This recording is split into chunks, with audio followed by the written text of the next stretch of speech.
tiene la enorme gentileza de atendernos a través de la virtualidad, el abogado y doctor Mariano Barr, especialista justamente en constituciones, constitucionalistas en este caso.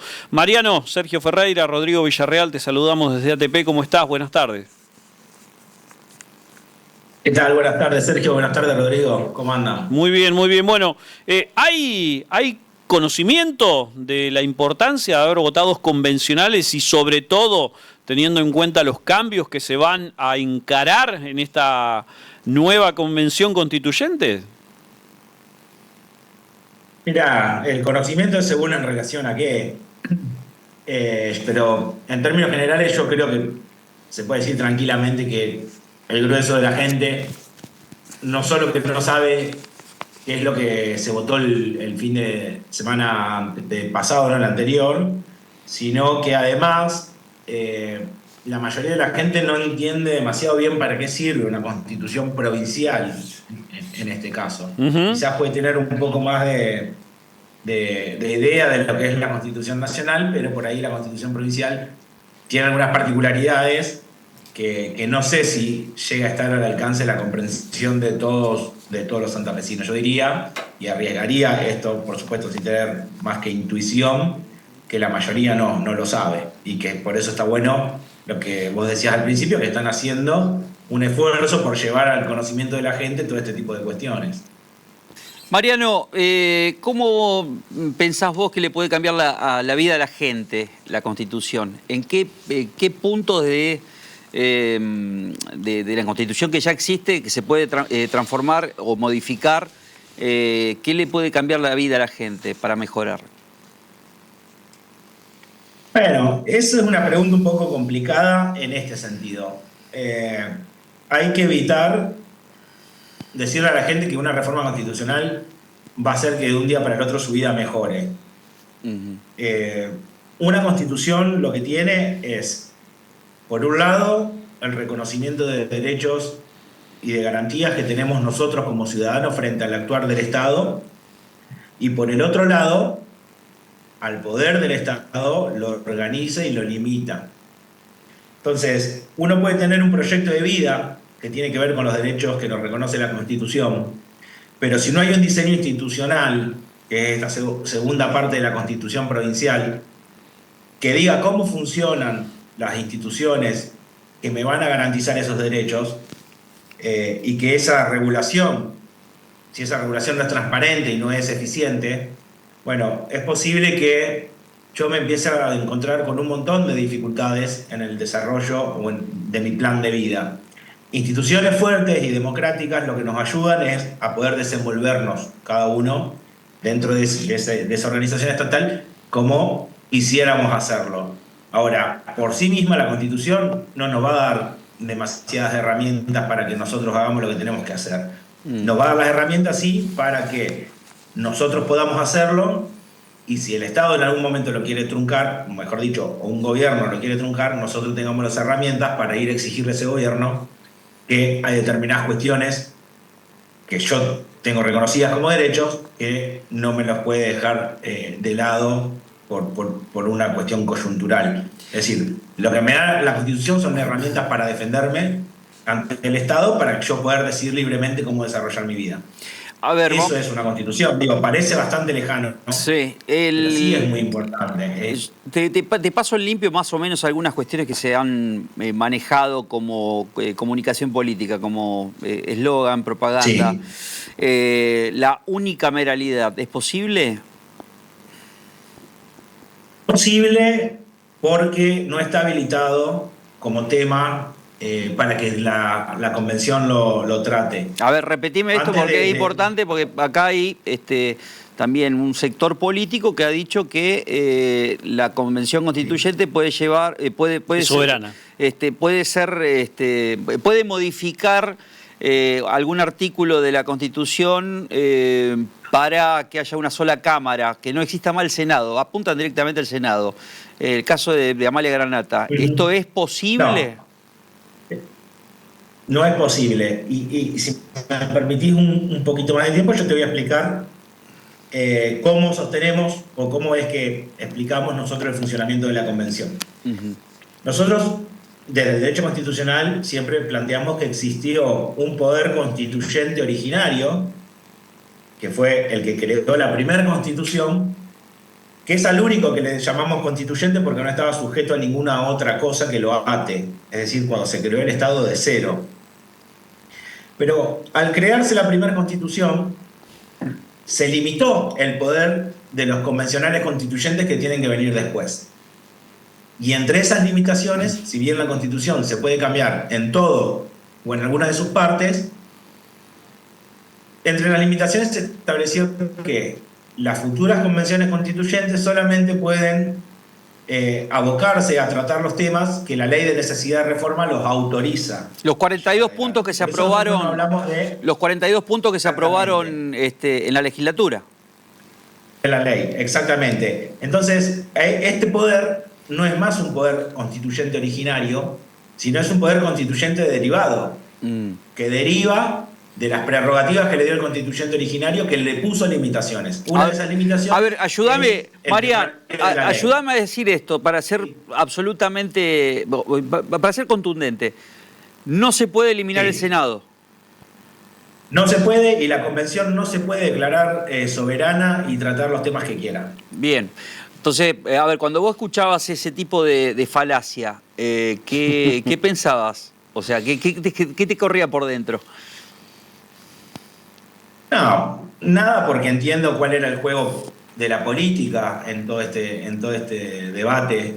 Digo, hubiese estado bueno que el debate en torno a la reforma constitucional se centre en temas constitucionales, en explicar qué es una constitución, en explicar cómo funcionan las instituciones de la provincia, aprovechar para hacer un poco de educación cívica. Por supuesto, la elección de convencionales, como cualquier elección, se dirime en el campo de batalla es la política. Entonces priman los eslóganes políticos, más allá de ser verdaderos o falsos, por sobre, digamos, lo que en verdad institucionalmente nos incumbe como provincia, que es nada, qué es lo que se puede reformar y cómo lo vamos a hacer y cuál es el Estado que pretendemos que empiece a funcionar de acá en adelante y por los próximos años. Lamentablemente, nada, a mí lo que me pasaba por dentro era comprensión por un lado, pero también un poco de vergüenza ajena, incluso con otro tipo de eslóganes que tienen que ver con la desaparición de las garantías constitucionales en una constitución que es esencialmente de garantías de los individuos frente al Estado. Bueno, pero ahí eso es lo que había apuntado, ahí pasamos de la oposición, ultra oposición como Amalia Granata, al oficialismo de Puyaro. Puyaro dijo que tiene que acabarse con el garantismo. Ese eslogan, ¿qué significa para el derecho constitucional? Una imposibilidad. Es fácticamente y jurídicamente imposible. O sea, otra falacia más. Otra falacia más. Sí, y tiene que ver con esto que te decía, con el debate en el campo de la política. Y lo que tiene que hacer la política en una reforma constitucional es consensuar los grandes temas del rumbo que va a tener el Estado de Santa Fe. Y después... Y lo digo en el sentido de que ni siquiera es necesario ser especialista, porque por ahí muchas veces te preguntan qué pensás de que no haya especialistas en derecho constitucional en la reforma, que alguno hay. Pero no, quienes fijan los grandes consensos es la política, pero lo tienen que hacer desde la política bien entendida. Uno entiende que dentro de las campañas electorales ocurre otra cosa. Pero bueno, digo, tenemos los dos extremos, pero que se disputan dentro del mismo terreno. Tratar de captar a través de la inducción al error al electorado. Básicamente es lo que ocurrió de los dos lados del mostrador. Bien. Mariano, una pregunta que quizás tiene una respuesta obvia, pero me parece que es válido por lo menos escucharla y por lo menos para tener en cuenta. Pero la Constitución de la Nación se enseña en la escuela primaria, en la escuela secundaria, hay un mínimo recorrido por los hilos fundamentales o las columnas vertebrales de la Constitución. Lo mismo debería pasar con la Constitución provincial. Sí, claro, que no es menor, porque uno que lleva adelante su vida en la provincia de Santa Fe también está bueno que conozca cómo funcionan las instituciones de la provincia de Santa Fe, por cuestiones básicas, por lo menos para no decirle parlamento a la legislatura, Ni como Pero no, sinónimo. pero digo, claro, pero nada, bueno, por cuestiones básicas de que es una carta de derechos de la ciudadanía, como te decía hoy, frente al poder del Estado, y está bueno que cada uno de nosotros tengamos esa carta de ciudadanía bien conocida y sepamos hasta dónde se extiende nuestra libertad y sepamos que cuando nuestra libertad está vulnerada tenemos herramientas institucionales y cómo funcionan esas herramientas institucionales.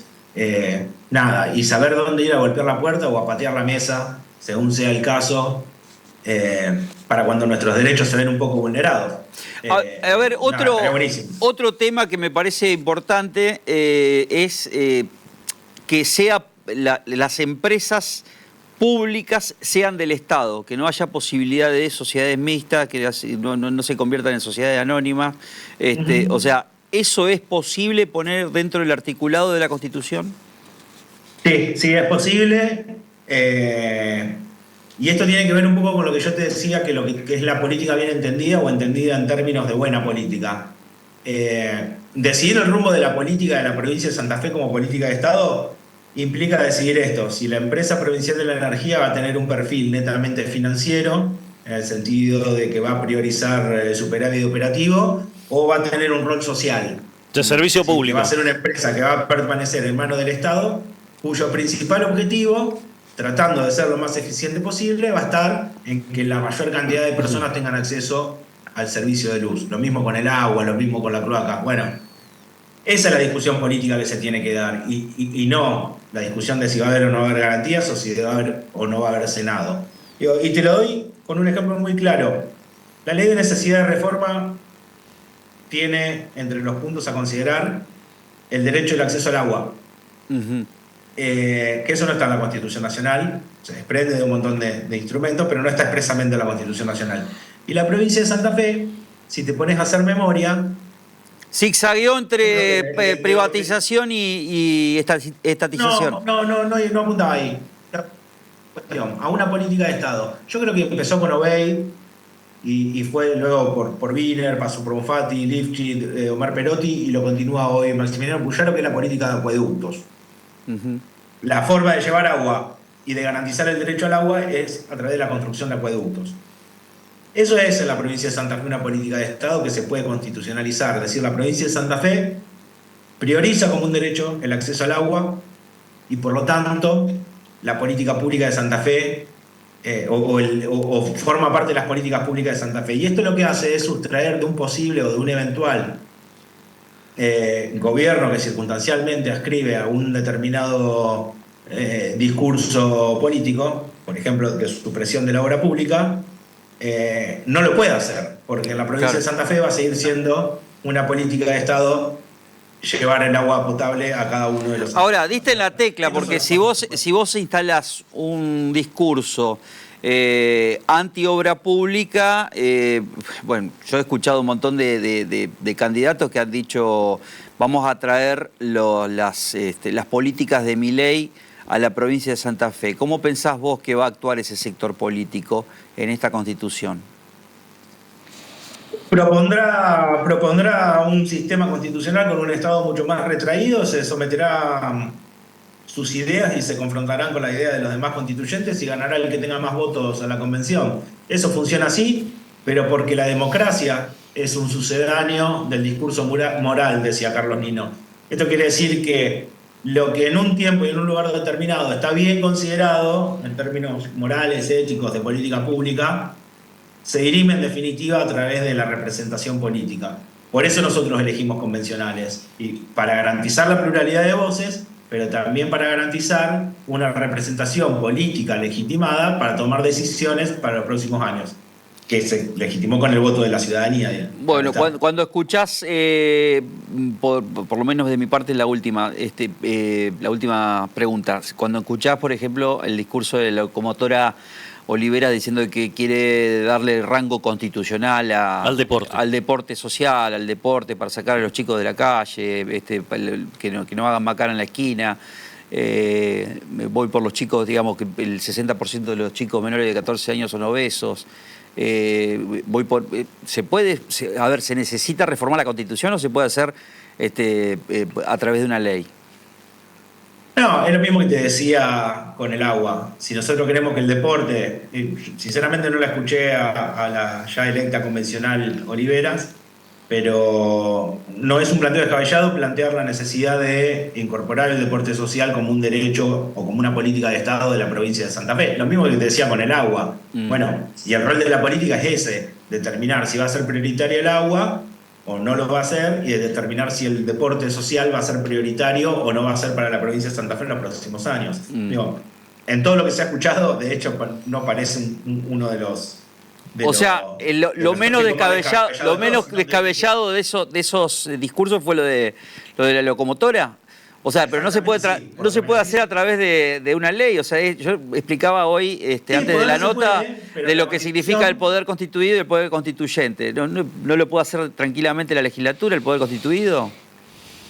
No, eso sí, está claro. Lo que le da la constitucionalización, lo que tiene de distinto a una ley, es esa vocación de perdurabilidad. Las leyes se modifican casi tanto como se modifican las legislaturas, cada 4 años, pero si vos querés realmente políticas de Estado, podés marcar esos principios rectores en la Constitución.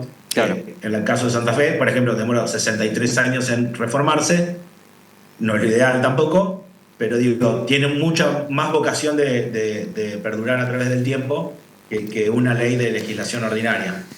Te dije la última, pero esta sí es la última, Mariano. Sí, no hay problema. La cuestión de la reelección, ¿es para este gobernador o tiene que ser para el otro? ¿Qué interpretación tiene que definir la convención. Si vos fueras el espíritu, digamos, de un reformista, de un convencional, si vos fueras convencional, ¿qué harías? ¿Qué propondrías? ¿Qué votarías? Yo creo que está bien que haya una reelección. En lo personal creo que...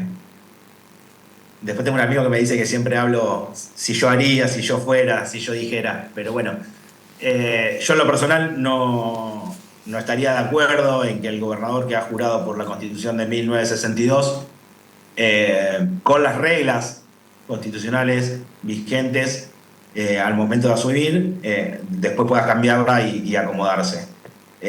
Acomodarse en el sentido de poder autobrindarse reglas nuevas para enfrentarse a la soberanía popular. De todos modos, en definitiva lo que termina primando es la soberanía popular, y la Argentina ha demostrado en los últimos años que por más posibilidades de reelección que existan, si no tenés una buena valoración de tu gestión, no te vuelven a elegir. Le pasó a los últimos 2 presidentes.